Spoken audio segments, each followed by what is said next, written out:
C'était une promesse phare de François Legault, décentraliser des milliers de postes de fonctionnaires pour les transférer en région. Aujourd'hui, le gouvernement affirme avoir rempli cette promesse, mais les élus et le syndicat de la fonction publique se demandent où sont réellement ces 5 000 employés de l'État. Katia Laflamme. Qui sont ces 500 fonctionnaires fantômes qui seraient maintenant au Bas-Saint-Laurent? En 2018, la coalition Avenir Québec avait fait la promesse de transférer 5 000 postes du secteur public en région.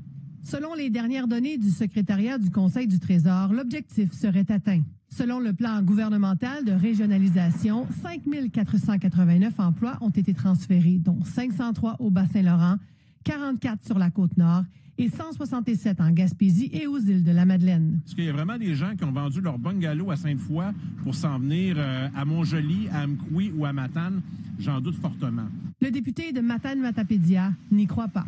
500 personnes au Bas-Saint-Laurent, ça paraîtrait autant de personnes qui cherchent des maisons, qui cherchent à se loger, mais aussi qui offrent des services localement. Le syndicat de la fonction publique et parapublique du Québec abonde dans le même sens.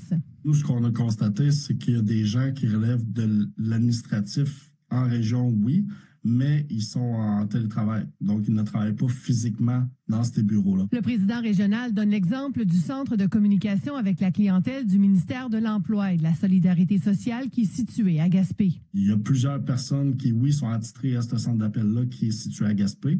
Par contre, c'est des gens qui habitent là, à la grandeur de la province. Ces chiffres-là ne représentent pas la réalité parce que c'est pas nécessairement des gens qui habitent les régions. Le secrétariat du Conseil du Trésor confirme que la personne qui occupe un emploi régionalisé doit, conformément à la politique cadre de télétravail, travailler au port d'attache identifié en région un minimum de 2 jours par semaine. Il y a une distinction à faire. Quand il y a des centres d'appel, ils ne sont pas assujettis là, au mode hybride là, qu'on appelle aux 3 jours présentiels, puis ainsi de suite. Donc, eux, ils peuvent être à 100% de télétravail.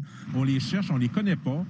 On nous indique qu'ils sont dans différents ministères. On n'a jamais entendu parler. Impossible de savoir si ces employés demeurent réellement dans nos régions. Au Conseil du Trésor, on nous répond que cette information n'est pas comptabilisée dans le cadre de la politique de régionalisation et qu'il s'agit d'informations personnelles. Katia Laflamme, TVA Nouvelles, Rimouski.